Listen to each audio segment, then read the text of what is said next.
The day they gave out invitations for the town's spring gathering, Miriam had stayed behind the bakery window, pretending not to listen as each name was called.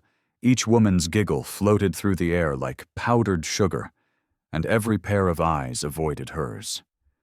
She wasn't surprised when her name didn't come up. At 22, Miriam had broad shoulders, a wide waist, and soft round arms that most girls might have tried to hide, but she simply wore what fit and kept her hair in a bun, her gaze low, and her kindness in steady supply. She brought extra rolls to the orphanage, helped the pastor's wife sweep the church steps, and never asked for anything in return. But kindness wasn't currency in this town. Size was. Slim girls with ribbons in their hair were escorted across the dance floor, offered peach cobbler, told they looked divine. Miriam sat on the edge of the bench beside the refreshment table, her blue dress tighter than she'd have liked, her hands clutched over her stomach as laughter floated all around her. Then came the final humiliation. One of the young men, Levi something, laughed too loudly when another boy joked, "You forgot to ask Miriam. Or maybe bring a wheelbarrow?" A few nervous chuckles followed. Then silence. Miriam's face flushed hot. She rose to leave, but before her feet could turn, a scuffed boot stepped in front of hers. He was tall, quiet. The rancher who never came to dances. Everyone called him Archer. She had seen him at the market, once tying up bags of feed with rope as though they might explode with honor. Now he looked down at her with calm eyes, and no smile, like he didn't need one. He turned to the bench, dusted off the seat beside her with his palm, and sat. The room stilled. Girls gasped, boys shifted. Archer leaned forward slightly, then said just one word. "So? Not cruel, not confused, just present, like he saw nothing unusual at all." Miriam couldn't breathe. Her hands trembled in her lap. "I was just," she whispered. But he didn't ask. He poured them each a lemonade from the tin jug on the table and handed her a cup. Then he leaned back against the bench, his elbows wide, and looked out at the barn doors like he'd planned to sit beside her all along. For a long moment, no one approached them. The music picked up, the whispers grew teeth, but he didn't move. "They were just being boys," she said at last. "They didn't mean it." He blinked slow. Didn't matter. She stared at the pale lemonade. It shimmered in the sun. Her shoulders, always curved to hide herself, lifted slightly. "You don't even know me." He looked at her fully now. "I know you didn't laugh." Something in her cracked, quietly, invisibly. She didn't cry, but her fingers stopped trembling. Across the room, the preacher's wife whispered something and turned her back. Girls watched with narrowed eyes. The same boys who'd mocked her now avoided looking at her, altogether. But Miriam didn't care anymore. Archer had sat beside her like she mattered, and said the smallest, strangest word she'd ever heard. "So?" Word spreads fastest in towns that are small and bitter, and by the next morning everyone from the postmaster's wife to the schoolteacher's daughter had already decided what kind of woman Miriam must be to have lured the quiet rancher, Archer, into sitting beside her so publicly. Some said she must have promised him land, others claimed witchcraft, and one girl even swore she saw Miriam sneak meat pies into his wagon every Sunday, as if charity could buy attention. Miriam said nothing. She swept the bakery floors as usual, kneaded dough with her sleeves rolled up, and stared out at the empty street each time the doorbell didn't ring. But inside, something had shifted. She still felt too big, too visible, but now someone had seen her without flinching. That night, as the stars blinked cold over the prairie and the wind slipped through cracks in the bakery's window frames, Miriam found herself wondering if she'd imagined it. That moment, that word. So? It shouldn't have mattered. But it did. The next morning, Just as she was turning the closed sign to open, he was there. Archer, leaning against his wagon like he'd been waiting all night. He didn't tip his hat or smile. He just nodded and held up a wrapped bundle. "Saddle leather," he said. "Good for kneading. Won't slip." Confused, Miriam stepped out and accepted it. Thick, dark, worn-in leather, clean and shaped into a wide pad. "Figured your back gets sore with all that dough," he said. "This might help." It was not a flirtation, not a gift meant to charm. It was simply helpful, thoughtful, real. She didn't know what to say. "Thank you," she whispered. Most men wouldn't. But she didn't finish. He looked her in the eye. "I'm not most men." Then he turned and walked off without a word, leaving his boots trailing dust behind him. That afternoon, whispers reached a fever pitch.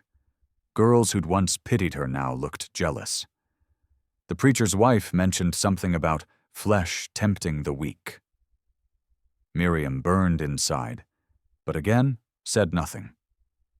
Until Miss Clara, the seamstress, tried to hide a smirk and murmured, "Don't worry, dear. Ranchers like him only sit once." Miriam didn't respond. Instead, she took the saddle leather into the bakery kitchen, placed it beneath her elbows, and began kneading with more strength than she thought she had. She didn't cry, didn't rage, but her hands moved like drums, like she was making something new out of all the old insults. That evening, Archer returned. This time he didn't say a word. Just leaned on the counter, watched her bake, and when a drunk customer tried to slap her backside as he passed, Archer stepped forward and said simply, "Don't." The man laughed until Archer's stare flattened him. Then he left. And that was it. No fight, no drama, just stillness. Strength.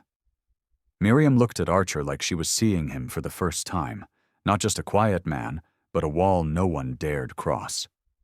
She poured him a cup of tea. He accepted it. And for the first time in her life, Miriam realized that not being laughed at was the rarest kind of love. It wasn't dramatic. It wasn't flowers. It was someone seeing you fully and not flinching. That night, Miriam did something she hadn't done in years. She walked to the edge of town, past the general store, beyond the last gas lamps, to where the dirt road curved around the tall grass, and the fences were crooked from wind. Archer's cabin sat there, simple and broad-shouldered like the man himself. She didn't knock. She just stood at the fence, unsure why her feet had brought her this far.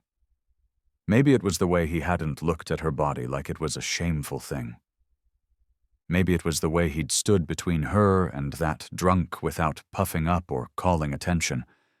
Or maybe it was just the memory of his voice, calm and unbothered. So? A breeze rustled the dry prairie grass and made her dress press tighter around her thighs, reminding her of every curve that had once made men stare or sneer. But here, under the moonlight, with no one watching, she didn't feel too much. She felt enough. The porch creaked, and there he was. Archer, shirt sleeves rolled up, holding a chipped enamel mug and staring like he'd been expecting her. He didn't smile, but he didn't frown either. "Long walk from the bakery," he said. She stepped forward, her boots crunching soft gravel. "Couldn't sleep," she answered.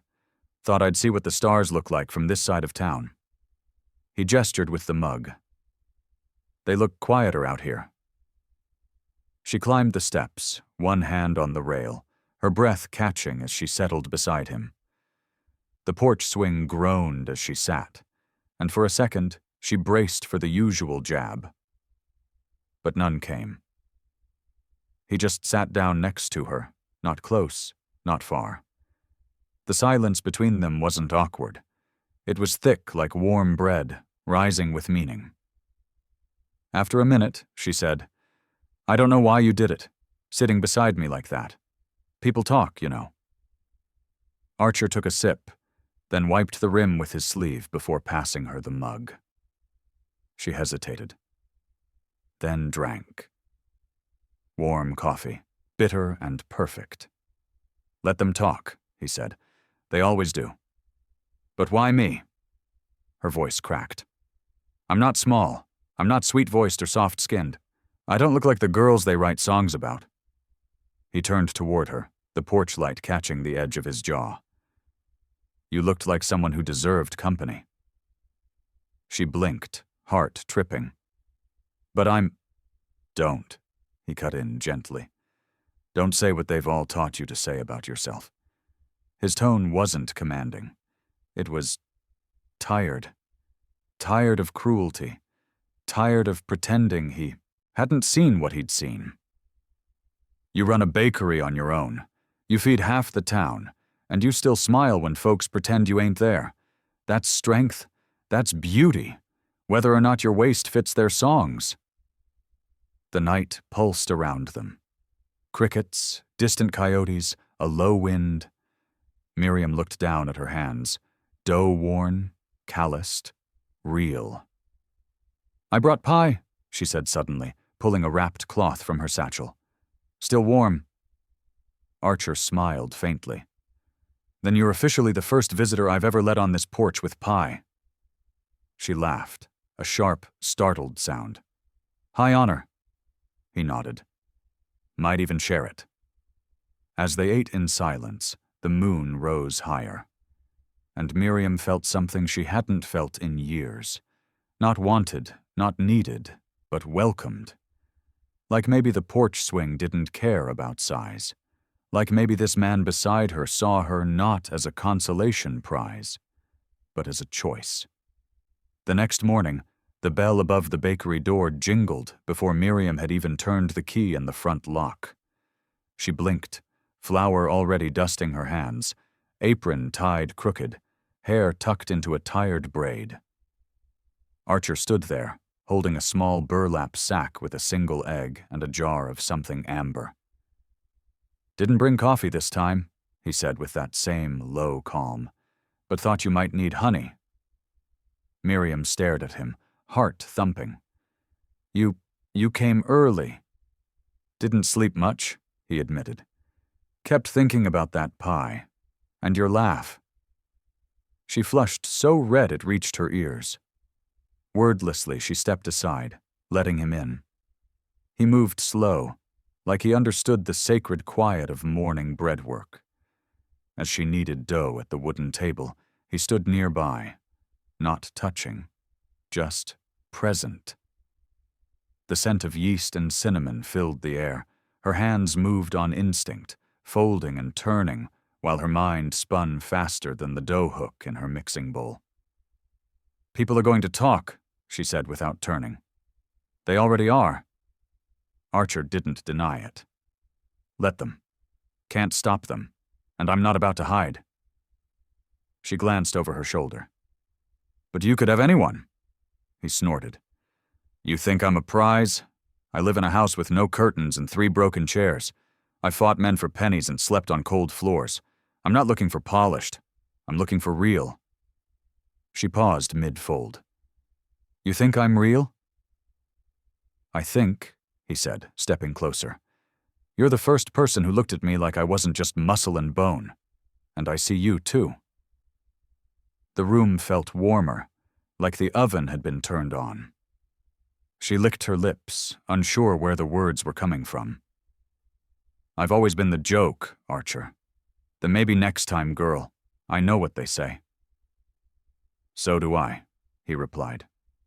"They said I was too rough, too quiet, too wild. You ever notice how folks who don't carry your pain always got the most to say about it?" She looked up at him, surprised at the crack in his voice. "You felt that?" He smiled, soft and crooked. "Every day, but not when I'm with you." The timer dinged. She turned, flustered, pulling out 2 loaves from the oven. Golden. Perfect. And suddenly, the silence between them felt sacred again.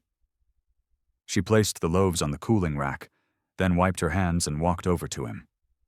Her fingers brushed his wrist, hesitant. "Stay for breakfast?" His brow lifted. "What's on the menu?" "Whatever's warm," she said, then added, "and safe." His hand turned, catching hers. "Then I'm staying." Outside, the town stirred, wagons rattling, gossip starting, sun rising. But inside that little bakery, it was just them. Two people who'd lived too long in the shadows of other people's words. Two people who were beginning, softly and stubbornly, to write a story of their own. By the time Archer left the bakery that morning, the sun had risen high enough to cast long shadows across the street, and Miriam could feel every eye that followed his exit. Mrs. Penwell from the seamstress shop across the road squinted over her glasses. The baker's apprentice paused mid-broom, and two young wives near the well-exchanged whispered words behind gloved hands. But Miriam didn't flinch. Not today. She stood in the doorway, apron still on, hands still floured, and watched Archer walk away until he disappeared around the corner. He hadn't kissed her, hadn't even touched her beyond that one moment when her fingers had hovered near his wrist. But something about him sitting in her kitchen, chewing on toast and staring at her like she was the answer to a question he didn't know he'd been asking. That had changed her. Inside, she went back to the bread, but her hands moved slower, more thoughtful. That look he'd given her, it hadn't been hunger or pity. It had been attention, focus, like he saw something even she had stopped searching for. Around mid-morning, business picked up. The usual customers came in, but something was different. Mr. Hargrave from the stables didn't make his usual joke about her having enough hips to carry a wagon. Instead, he nodded solemnly and paid double for his oat loaf. A girl from the schoolhouse bought gingerbread and shyly said, "He sat with you, didn't he?" Miriam blinked. "Who?" But the girl just smiled and skipped off. Word traveled fast in a town like this. Archer had only sat beside her, but that one act had shifted the way people looked at her. It was as if, suddenly, her softness wasn't a flaw, but a thing worth sitting beside, worth staying for. By afternoon, the questions started coming. "So, you and Archer Rhodes? He come by often? That a man's coat hanging in your kitchen window?" Miriam answered none of them. She smiled, handed over loaves, and let them wonder. But inside, her thoughts were storming. Because part of her didn't want to be defined by a man's gaze, even one as quiet and reverent as Archer's. And yet another part thrilled at the memory of how gently he had looked at her, like her existence was something to be honored. That night, after closing up, she sat by the hearth with her cat in her lap, tea in hand, and stared at the fire until it burned low. She thought about what it meant to be seen, not judged, not pitied, just seen. And maybe, just maybe, accepted. The next morning she rose early, brushed out her hair, tied her apron with care, and placed 2 extra chairs at the little table in her kitchen. Not because she expected Archer, but because she didn't want to be the kind of woman who hid from possibility. She wanted to be the kind of woman who made space for herself, for her future, and maybe, if fate allowed, for someone who looked at her like Archer did. The town might not be ready, but she was. The sky had turned to molten amber when Miriam heard the knock. 3 slow, deliberate taps against the wood of her front door. She'd just taken the last loaf out of the oven and was wiping her hands on her apron when her heart fluttered against her ribs like a trapped bird. She hadn't been expecting anyone, and yet something in her bones told her who it would be. When she opened the door, there he stood. Archer Rhodes, hat in hand, hair wind-blown, his shirt collar dusted with trail grit, and something like nervousness in his eyes. For a man who'd once wrestled a bull for sport, He suddenly looked like he might bolt. "Ma'am," he said, soft as the evening breeze. "Thought I might see how your bread turned out." Miriam tried to suppress the smile tugging at the corners of her mouth, but it bloomed anyway, warm and real. "Still warm. You hungry?" "Always," he replied, his voice catching just a little. She stepped aside, and he entered like a man walking into a memory he didn't want to disturb. The kitchen smelled like cinnamon and roasted wheat, and on the table sat 2 plates, just in case. Archer looked at the second chair, then at her, one brow raised. "You expecting someone else?"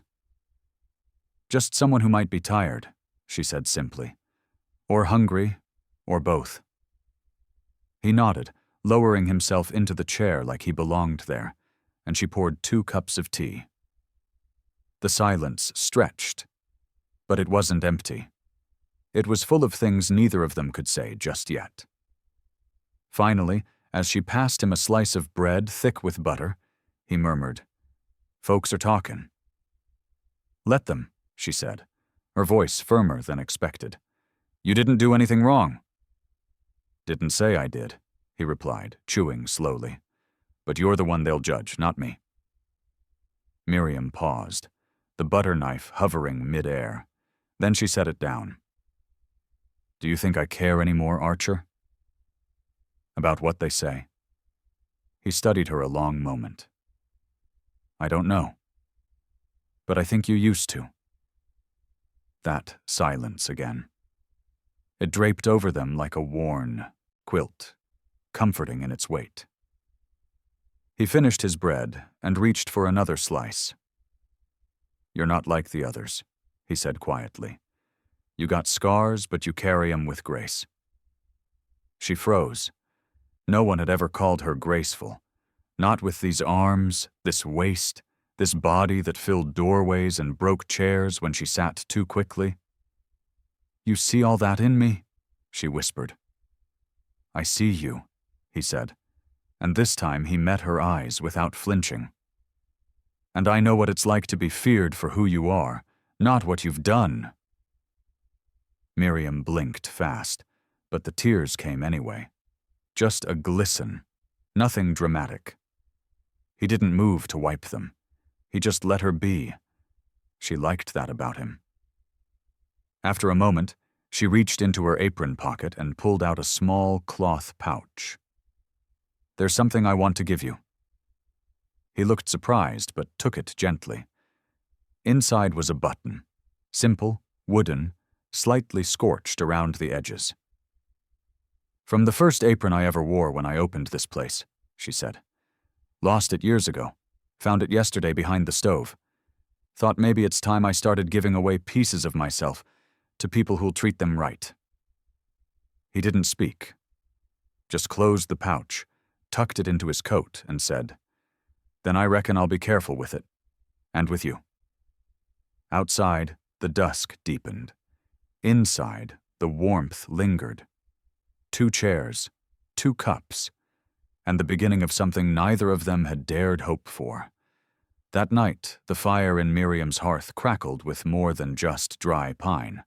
It burned with the quiet glow of something long buried and newly unearthed. After Archer left with the button tucked safely in his coat, she stood at the doorway long after his boots had faded into silence, her hands pressed to her chest as if holding back a bloom too fragile to name. She slept lightly, waking with the first pale thread of dawn slicing through her curtains, and set about cleaning the small cabin with a strange urgency, not for company, but for herself. There had been too many years when she didn't care if the dust lingered or the windows stayed streaked. But now, something had shifted. She didn't move like a woman hoping to impress. She moved like someone remembering she was worth the light. Meanwhile, Archer Rhodes stood outside town, staring at a spot of earth beneath a lone sycamore tree, his horse idling behind him. He hadn't been here in years, not since the day they'd buried his little sister. She'd been the only soul who ever called him gentle and meant it. The only one who didn't laugh when he sewed leather patches on her dolls. Her grave was modest. No marble, no flowers, just a wooden cross with her name carved in his hand. "I met someone," he said aloud, his voice husky, "and I think you'd like her. She's—" But he couldn't finish the sentence. What was Miriam? Kind? Strong?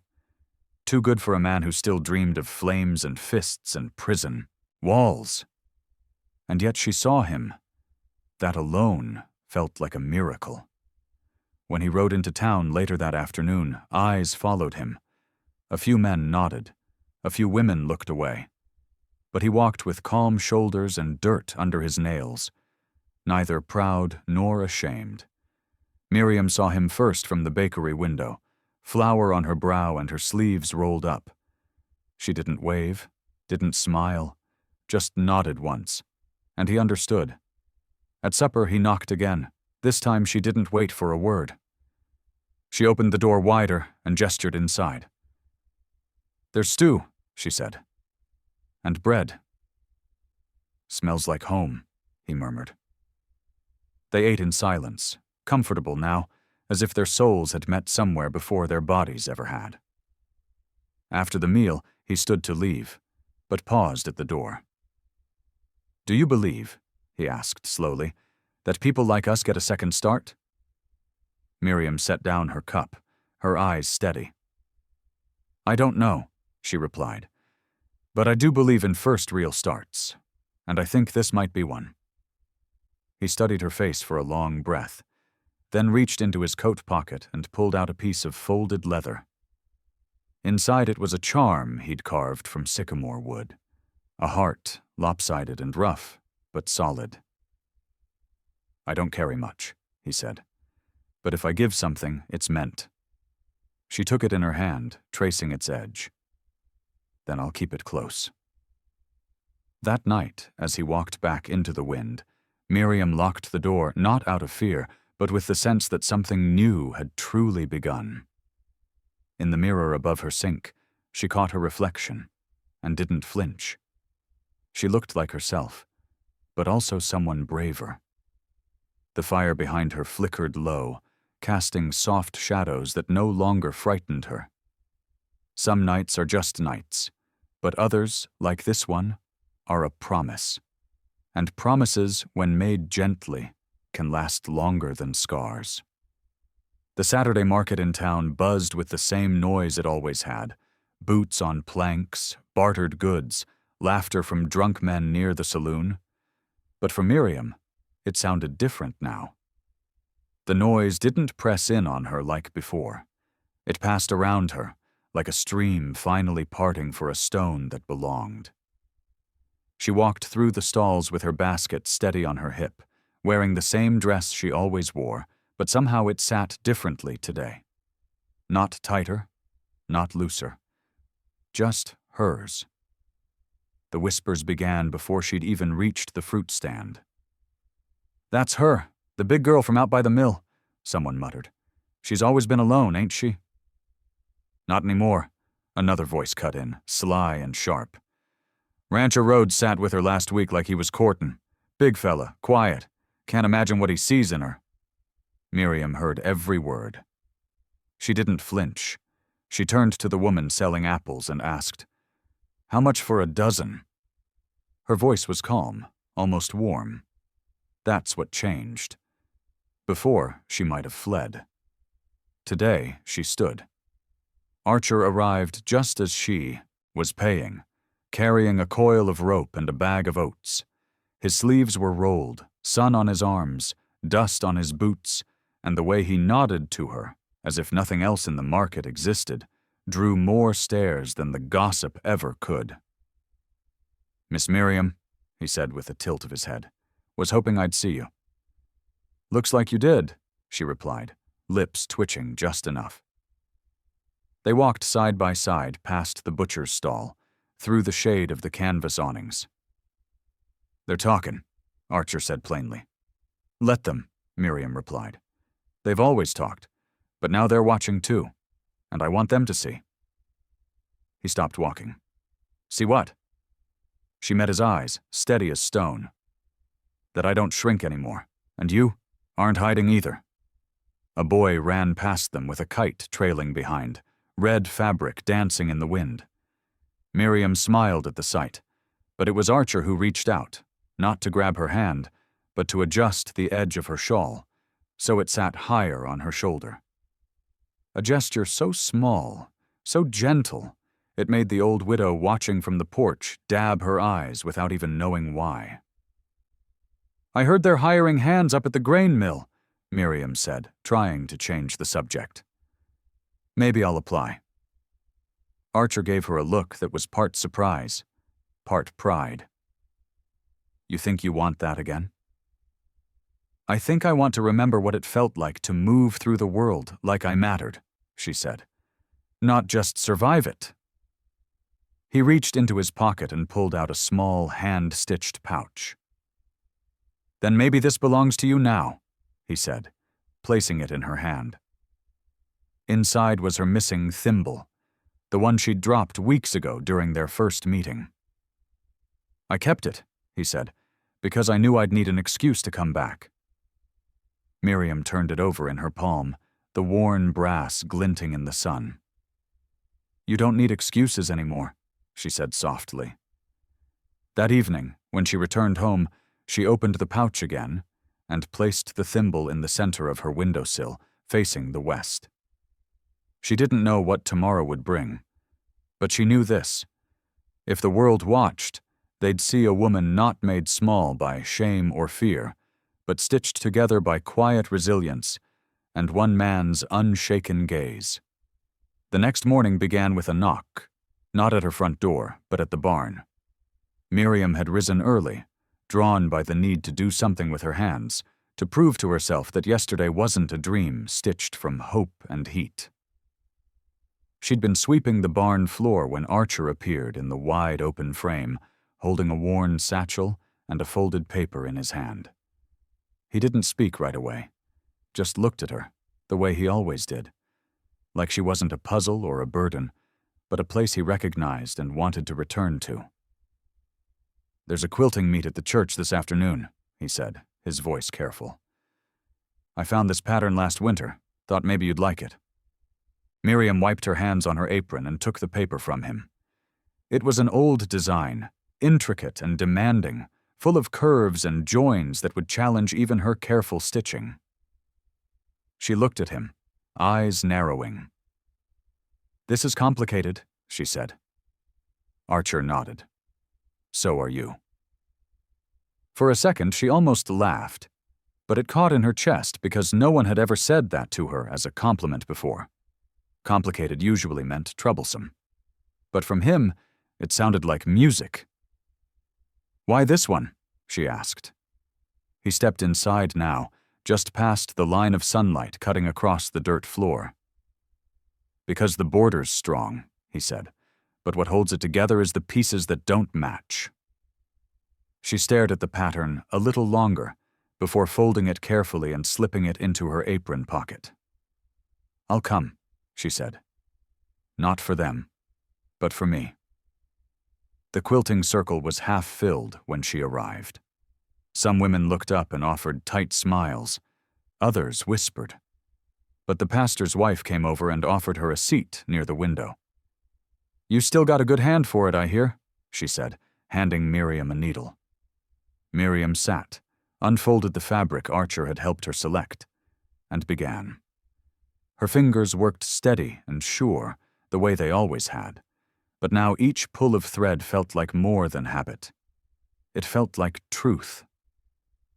An hour passed before a soft commotion stirred near the church steps. Miriam didn't look up until someone tapped her shoulder.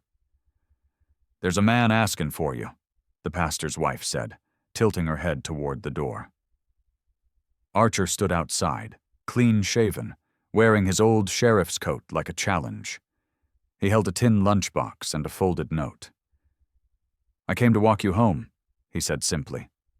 "You didn't have to," she replied. "I know," he said, "but I wanted to."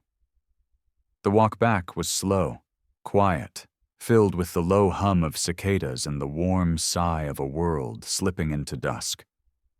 When they reached her porch, Miriam turned to him. "Why me?" she asked, the words barely louder than the wind. "Why not someone prettier, someone easier to impress?" Archer didn't hesitate. "Because you didn't ask to be wanted," he said. "You dared to just be, and that's rarer than beauty."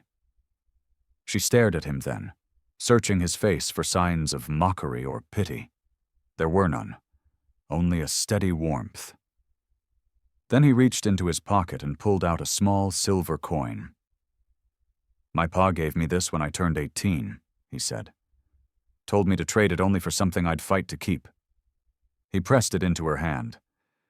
"This ain't a proposal, Miriam, not yet, but it's a promise, to stay if you'll have me near." And with that, he tipped his hat and walked down the steps, leaving her breathless, the coin still warm from his palm.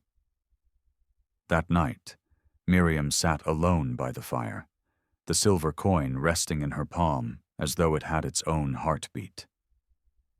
She hadn't cried. Not when she'd sat among the other women in the church and felt their stares. Not when Archer had handed her a part of his past.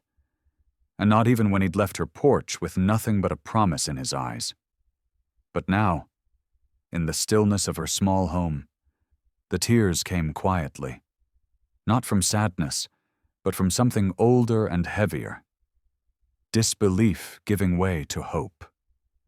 For so long she had lived small, not because she wanted to, but because the world had made her believe that was all she was allowed to be. Too big for admiration, too quiet for attention, too plain for love. But something had shifted, not just in Archer, but in her. She looked down at her hands, rough, calloused, strong, and saw the hands of a woman who had always worked, always endured. And now, perhaps, they were also the hands of someone worthy. The next morning she rose before the sun, moved by a restlessness that didn't come from fear but from decision. She laid out fabric pieces on the kitchen table, scraps of her mother's apron, an old dress she'd outgrown, even a square from her father's favorite work shirt. She selected the pattern Archer had brought, the one with the complicated joins and mismatched beauty, and she began. Her needle moved steadily, carefully, with a rhythm that felt like purpose. Outside, the day warmed. Chickens clucked. The wind rustled the cottonwood trees. By late afternoon, she was still sewing, her eyes stinging, her back aching, but her heart full. Then came the knock. She didn't jump this time. She folded her square of stitching, set it down, and opened the door. Archer stood there, holding a small bundle. "Brought you supper," he said. "And a question." Miriam stepped aside. He came in, glancing at the quilt pieces on the table. "You started it," he said. "Didn't want to wait," she replied, pouring tea into 2 mismatched cups. They sat down, steam rising between them, silence stretching comfortably. Then Archer reached into his coat and pulled out something wrapped in soft leather. He unwrapped it slowly, revealing a ring. Simple, silver, with a small blue stone in its center. "I've had this for years," he said. "Bought it in a mining town. Told myself I'd use it when the time felt right. Never did. Until now." Miriam looked at the ring, then at him, her throat tightening. "You don't have to fix me," she whispered. Archer leaned forward. "I'm not. I'm asking to be part of your life, not to shrink it, not to change it, just to sit beside you while you live it." She didn't answer right away. Instead, she rose, went to the table, and picked up the quilt square she'd just finished. She held it out to him. "It's not perfect," she said, "but it's mine." Archer took it, ran his fingers over the stitches, then looked up at her. "It's the most beautiful thing I've ever held." And when she took the ring and slipped it on her finger, there were no gasps, No audience, no grand declarations. Just two people, finding a kind of love that wasn't loud or flashy, but real, earned, and warm enough to last through any winter. Later that evening, they sat together, shoulder to shoulder, her stitching in her lap, his hand resting gently over hers, and neither of them said a word. Because sometimes, the bravest thing you can do is let someone stay. The storm rolled in sometime past midnight, but Louisa barely noticed the thunder outside the ranch walls. She was too caught up in the storm inside her. Everett hadn't touched her, hadn't mocked her, hadn't even made her feel small. Instead, after she'd confessed through tears how every man in town had laughed behind her back, he'd simply said, "So?" and set another log on the fire. That single word kept echoing in her like an old hymn that suddenly meant something. She sat curled on the worn rug, watching the flames flicker across his face as he fixed a loose stitch on his shirt. Like nothing in the world was wrong, like he hadn't just redefined her entire worth. And it wasn't just what he said. It was the way he said it. Not dismissively, not sarcastically. Just still. Like weight didn't matter, like scars didn't matter, like past hurt didn't matter. Louisa had spent her whole life shrinking herself, trying to take up less room, be less loud, apologize for walking into shops, sitting on church pews, even daring to look men in the eyes. But here was a man, a good man, who saw her whole size, her entire grief, her broken pride, and didn't flinch. As the wind howled outside and the fire popped with pine resin, Everett stood and poured her another cup of coffee, his rough hands so gentle with the tin mug it nearly undid her. "Folks talk too much," he said quietly, "and they listen too little. But you—" He paused, his voice catching. "You've listened to me more than anyone in years." That silenced the room more than thunder. Louisa looked down at the floorboards, her hands trembling as she wrapped them around the warm cup. She didn't know what to say. Everett sat beside her again. Not close, not looming, just near enough that she felt the steady comfort of his presence. "You know what I see when I look at you?" he asked, his voice almost lost in the wind. "I see a woman who didn't break when folks tried to crush her. I see someone still standing." Louisa blinked, trying to process it. "You don't see fat?" she asked, her voice barely a whisper. "I see strong," he said, like it was the most obvious thing in the world. She let out a shaky laugh, then wiped her eyes. No one had ever called her strong, not without a joke trailing behind it. For a long while, they sat without speaking. The rain softened, the wind calmed, and Louisa leaned her head back against the stone hearth and let herself believe, for the first time in years, that maybe she wasn't broken. Maybe she wasn't something to hide.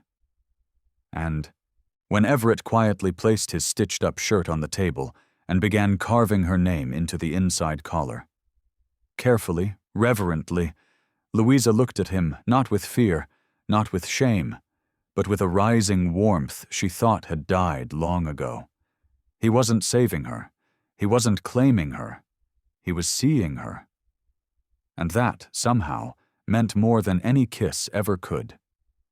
The morning broke slow and golden, the kind of light that didn't shout but gently slipped through the window panes like a quiet promise. Louisa stood in the kitchen with her sleeves rolled and her hair braided loosely over her shoulder, stirring the pot of beans, as if she'd always belonged in that space. Everett had already gone out to feed the horses, but he'd left a note beside the stove in his rough block handwriting. "Don't wash the porch. Rain's coming again. Save your hands." It was the kind of note a husband might leave, the kind of note she'd once dreamed of, then abandoned. And now it was real. She tucked it in her apron pocket like it was made of silk. When he came back inside, damp from the morning mist, he didn't speak right away. He just looked at her. Not in the way men used to, measuring her, judging, but in that Everett way. Steady, kind, certain. "You sleep all right?" he finally asked, his voice warm with wood smoke and something deeper. Louisa nodded. "Better than in months," he grinned. "Must be the old mattress." "Must be the company," she shot back without thinking, and her own boldness surprised her. Everett only chuckled and reached for a dry shirt. She watched him move, solid, gentle, quiet in his strength, and wondered how she'd ever feared him. Over breakfast, they talked like they'd been doing it for years, about nothing, about everything, about how the roof needed patching, about the wildflowers starting to bloom early, about how his favorite coffee was the cheap kind, but only if it was strong. When they finished eating, Louisa began to stand and clear the dishes, but he placed a calloused hand on her wrist. "Leave it," he said softly. "Just for a minute." She froze, unsure. Then Everett walked to the corner where 2 chairs flanked the fireplace, the one that had always remained empty, and pulled the other one out. "You don't have to earn your space here," he said. "You already have it." Louisa stared at the chair. It wasn't fancy. The wood was nicked, the cushion worn.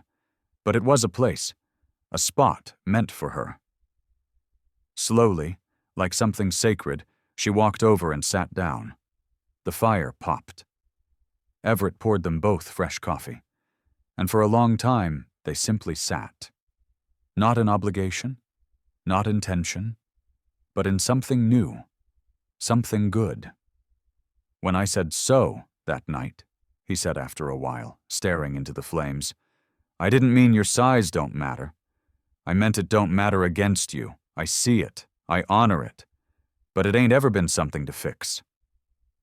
Louisa blinked back, sudden tears. "No one's ever said anything like that?" "Well," he said with a small smile, "maybe they were too small to see it."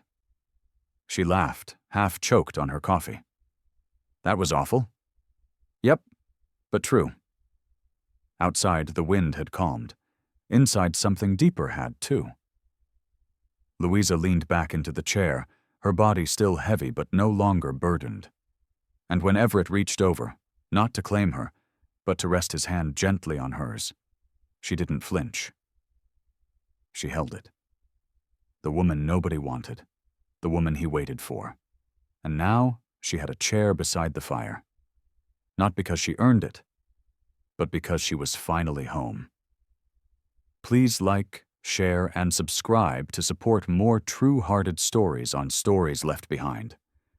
Have you ever been judged for your body, or seen someone rise above it with quiet strength? Tell us in the comments.